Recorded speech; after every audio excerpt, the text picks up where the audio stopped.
Welcome to the here with you on Enlightened World Network. And today's topic is expanding to include rather than letting go, actually being a, a conduit for everything. So it should be a fun conversation. Before we get started, let's take a minute or two to get present. So let's take a deep breath in through your nose and hold it. And imagine clean, crisp oxygen flooding into your lungs, into all your organs, into your bloodstream. And as you exhale, exhale any tension, stress, negativity, fatigue. And now let's take another deep breath in through your nose and hold it.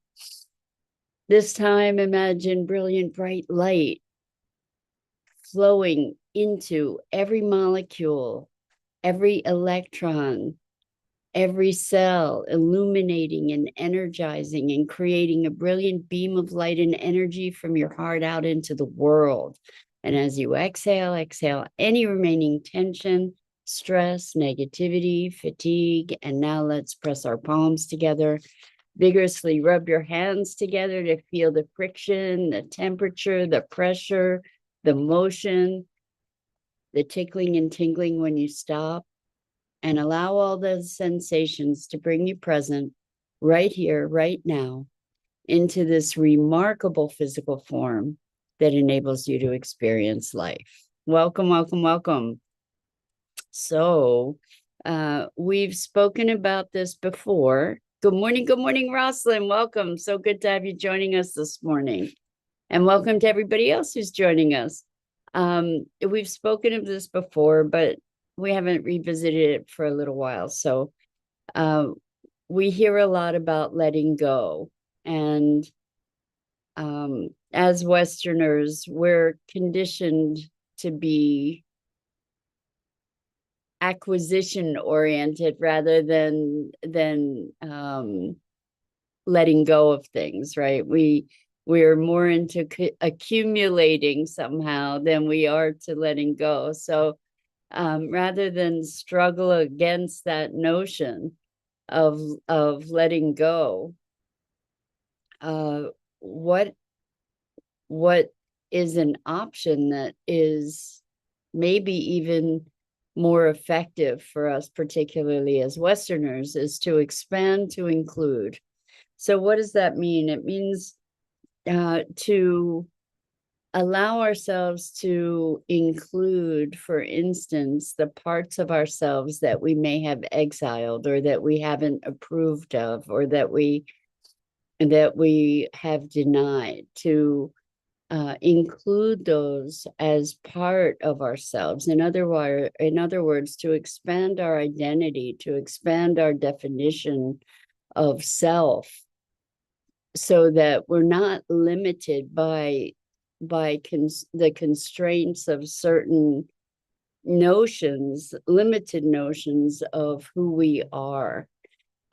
So for example, we get to expand to include our sorrow, our anger, our disappointment, our joy, our love, our generosity, our selfishness, our shame. I might have said that, but we get to be all of it. And as we expand to become all of it, what becomes ever more clear is that we are none of it in particular. So that we are not our anger or our failures. We are not our successes. Excuse me. We're not bounded by those limited definitions. We're not our past, we're not our future, we're not wholly our past or our future or our beliefs or our ideas. And what that allows us to be is more present to this moment and more present to the grand wholeness, unity that we are. And when we allow for that, what we do is we create a space for greater integration, greater potentials, because we are kind of expanding the limits. And ultimately, the more we expand those limits, the more inclusive we are, the more our limited identity dissolves and we become this everything and nothing, because we're no one thing, and we become more this everything. So I think that the notion of expanding to include gets us to the same place ultimately as letting go of all the identities, letting go of all the beliefs, because essentially what we're realizing as we expand to include is that we're not bound by any of those limits.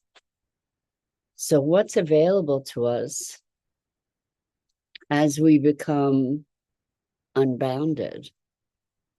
It's a very exciting, and some might consider daunting, prospect.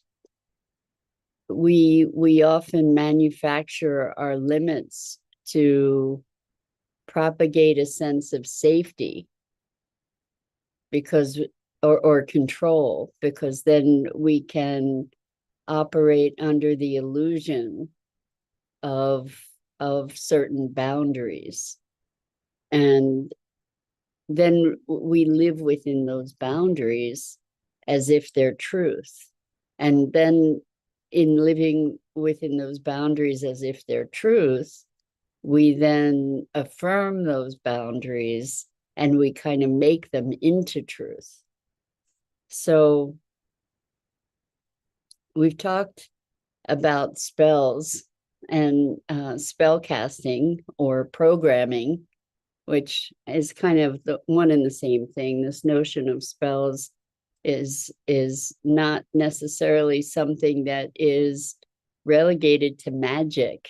It's what we do on an ongoing basis, casting spells on ourselves and others, and being the recipient of spells from ourselves and others. When we're growing up and being taught how to treat ourselves and treat others, when we're taught the beliefs of those who are surrounding us as truth, then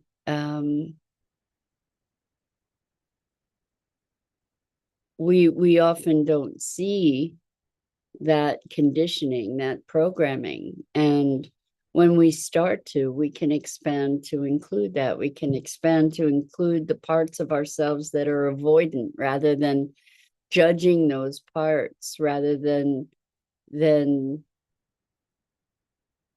finding ways to shame ourselves or to belittle ourselves, to exile ourselves from ourselves. I think this notion of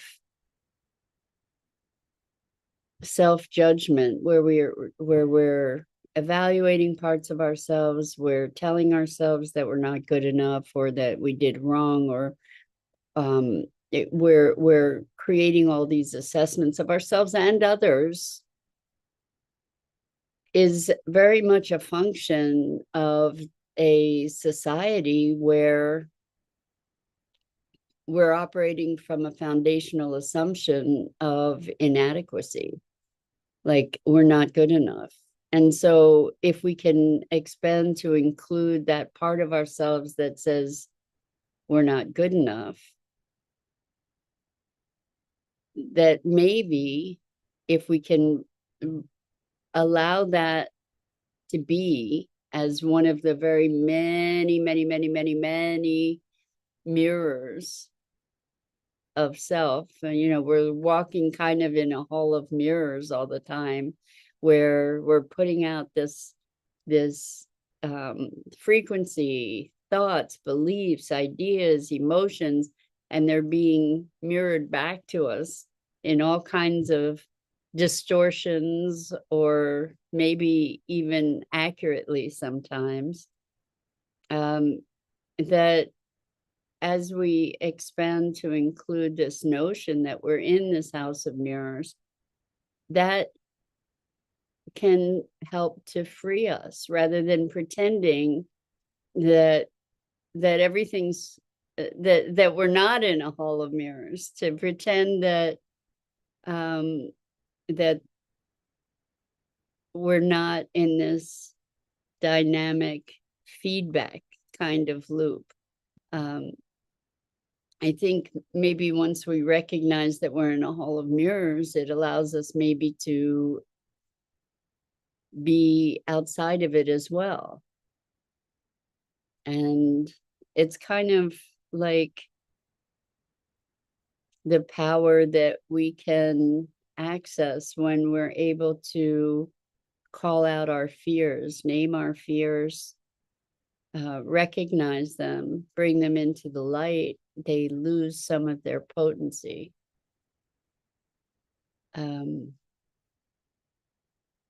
This notion of exiling parts of ourselves comes from this understanding, or this general agreement, consensus, that we have to prove ourselves, that we're not good enough, that we have to be striving to correct foundational flaws with which we're born, rather than stepping into the perfection of everything. So Rosalind says, denying is duality. If I am not this, it can seem like, how do you separate the song from the music? Ooh, I like that question. How do you separate the song from the music? It's kind of a koan there. I like that. What we're talking about is duality very much, you know, is like that there's good and there's bad. We accept the parts of ourselves that are good, and we punish ourselves for the parts that are bad, rather than to recognize that maybe there's something else going on. And this duality level of perception is actually a profound limitation and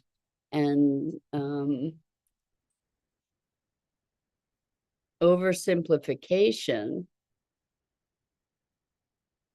of the actual state of things.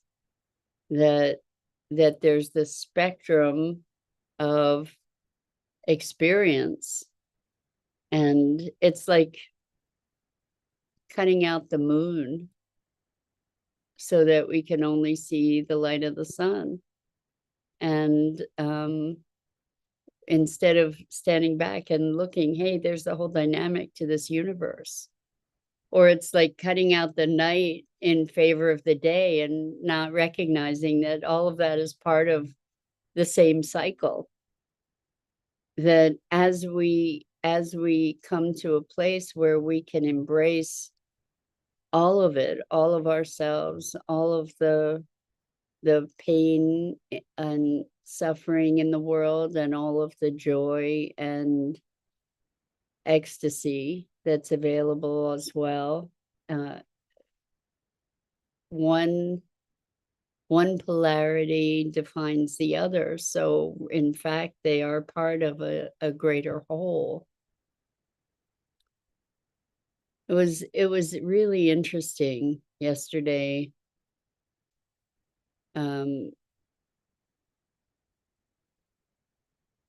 There were two sessions that I had yesterday with folks where we were talking about pain. In one situation, it was physical pain.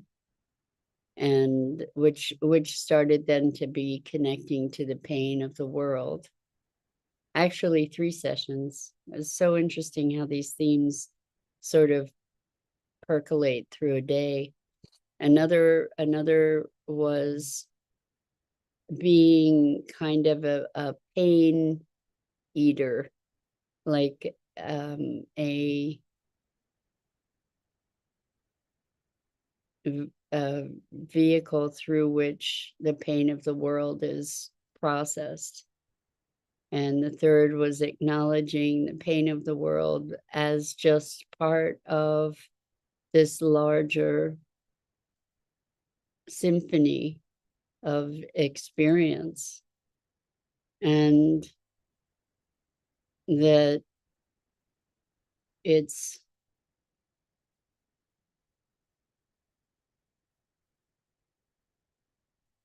perhaps something that can be processed and healed by allowing for a higher frequency to be propagating a notion of peace and integrity, meaning integration and connection. And I really appreciate these morning opportunities for our interaction and conversation, because I often synthesize some experiences through this venue.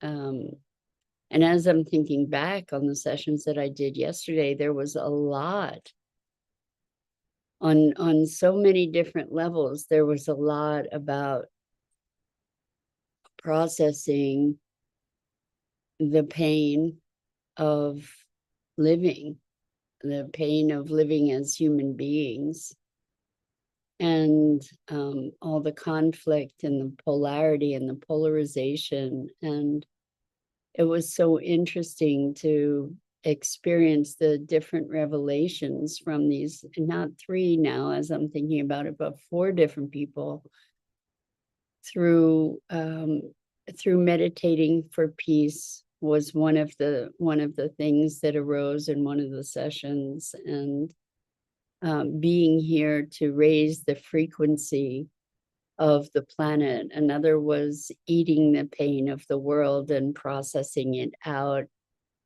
and metabolizing it so that it became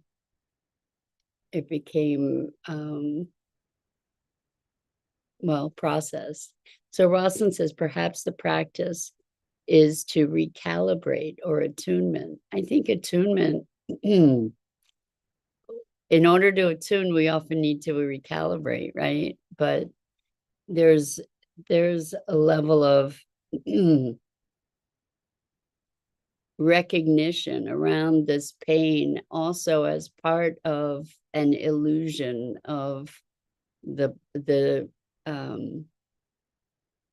polarities, the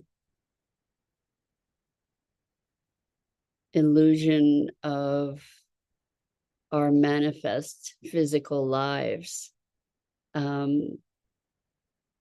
So Rosalind says, becoming aware of how big the space is can seem daunting. Boy, oh boy, do I know that, Rosalind. That's really true. I see that with clients as they face the void, as they face an opening, as they face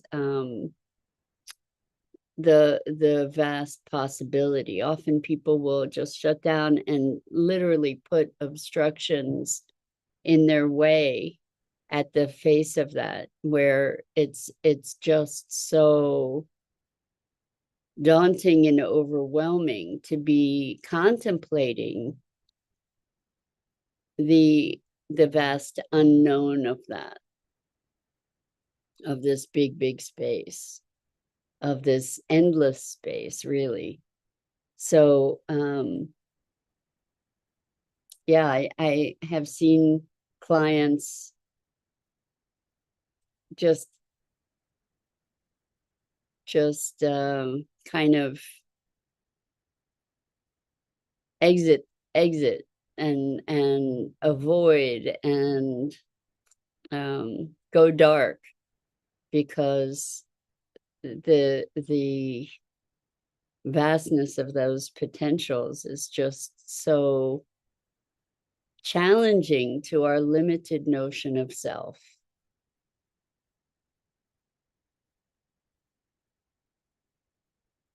And I think as we start pushing those boundaries, it takes a tremendous courage. I see this in one of my clients who is just forging forth into this whole new dimensional experience of being. And I say there's such courage there, and their experience, the thing that is allowing them to move forth into this vast unknown, is a rich curiosity, a really vibrant, alive curiosity that they continue to bring to every situation. And it's a curiosity and an unattachment. So there is an expanding to include, oh, wow, look at this, is how I acted here. Not an attachment to the self that, wow, that really looks bad, but a curiosity to expand to include, oh yeah, that's me too, and that's me, and that's me, and wow, what's that looking like, and how's that showing up in the world, and how's that impacting my interactions with others, and wow, all this awareness, expanding the notion of self and expanding the ability to, in that expansion, expand even further beyond those perceived limitations, in the awareness of it, in the curiosity around it. And it's just such a vitalizing dynamic. It's just so profound to, rather than bringing judgment to our actions and ourselves, to bring awareness, curiosity, recognition, and presence, to allow ourselves to be fully present to these different parts of ourselves. It allows us to bring healing and evolution to that in a very natural way, without trying to fix anything, just to be recognizing and then finding that place of choice that opens up new vistas of potential to us. Because when we are everything, we have this vast palette from which to choose of behaviors and responses. And we have this greater ability to find alignment. It may seem ironic to talk about finding alignment when you're everything, but within that everything, there's a more accurate place of center to be able to find. When I'm stilted all on the side, finding center is going to be off balance too. And so as I am able to expand, to include, and as I become bigger and bigger and bigger in my capabilities, my capacities, my expressions, as the range is broader, then there becomes the opportunity to access a more balanced, true center. And it's available with greater ease, I think. So what we're talking about here is a deep, deep, deep sense of acceptance, self-acceptance. And when I'm saying acceptance, I don't mean complacency. I mean acceptance of what's there without resistance. So maybe non-resistance, acknowledgement, recognition, and non-resistance. When we allow that and we couple that with curiosity, the potential is unlimited. It's unlimited. And we have the capability to move beyond the constraints through which, the lens through which we live our lives and most often limit our lives because of how daunting that huge space can be, right? Becoming aware of how big the space is can be daunting, says Rosalind. And I think that's kind of an understatement. And if we can cultivate curiosity and non-attachment, if we can expand to include all of it, as it gets bigger and bigger, we have to open our hands to be able to hold it. And we hold with open hand. It can give us a much greater sense of peace and presence. So that's it for today. I'm Mira Rubin. This is the Core Connection. And I go live here each weekday morning on the Enlightened World Network Facebook page and YouTube channel at 9 a.m. Eastern. And I invite you to check out the other awesome programming on Enlightened World Network and Enlightened World Living. And Rosalind, I have like 1 minute. So Rosalind says, holding breath in between inhale and exhale demonstrates how hard it is to keep one state stationary.